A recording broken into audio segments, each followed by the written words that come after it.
Hennessy has more on the best closer in the game today. Thanks, guys. Frankie Rodriguez is on pace to shatter Bobby Thigpen's single-season save record of 57, set in 1990. And ever since he burst on the scene in 2002, he knew he was good. He just never expected this. Honestly, I didn't imagine that I'm going to be, my career is going to be so good the way it is right now. And I just hoping, God gave me the opportunity to play, this game for many years. Making it many years depends on how well a closer handles the pressure. Pressure to deliver both physically and mentally. Feel free to cue up the Cinderella references. George Mason, the darling of the 2006 Final Four, is back in the mix. Marco, my first question for you is, how do you like them apples? So if you weren't coaching, what would you be doing? Well, I would probably be doing something in recreation, but what I would really like to do is archaeology. A great crowd is expected at Staples Center in LA for the Pac-10 tournament, but it would be hard-pressed to top the scene at Madison Square Garden last night with an exhibition tennis match between the #1 player in the world, Roger Federer, facing a retired #1 Pete Sampras.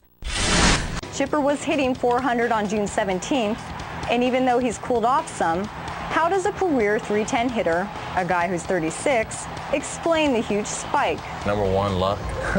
Obviously, the guys around you have a lot to do with it. If you're coming up with 2 outs and nobody on, people are going to pitch around you. The guys on the team have done a good job of getting on base in front of me. I got a really good hitter hitting behind me, so I'm going to get pitched to in some crucial situations. Not only has Chipper's average jumped this season, but so has the media along with it. I mean, come on, how can you not pounce on a story like this?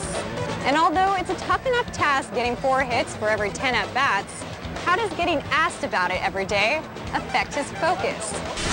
For more on next week's top game, let's go to our update center and Heather Hennessy. That's right, Danielle. The Longhorns have another Big 12 heavyweight fight this week against undefeated Oklahoma State.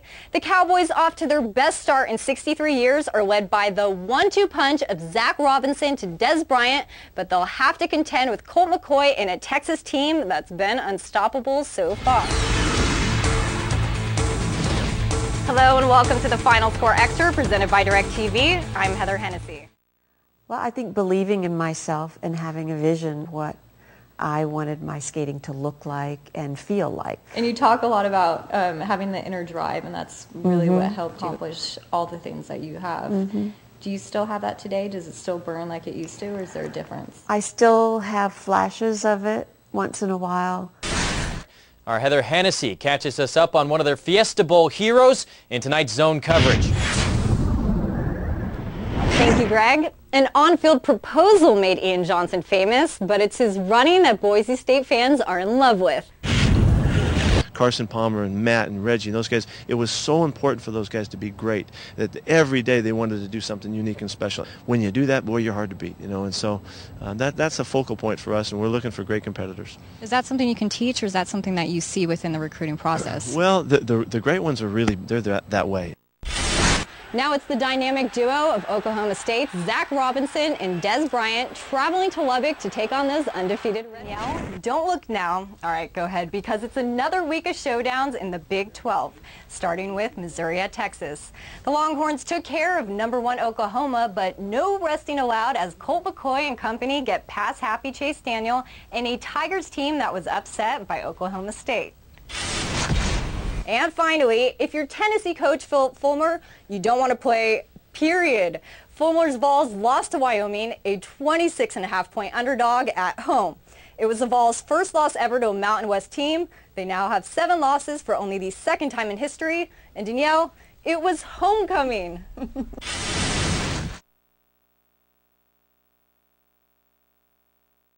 So many thoughts went through his mind, but then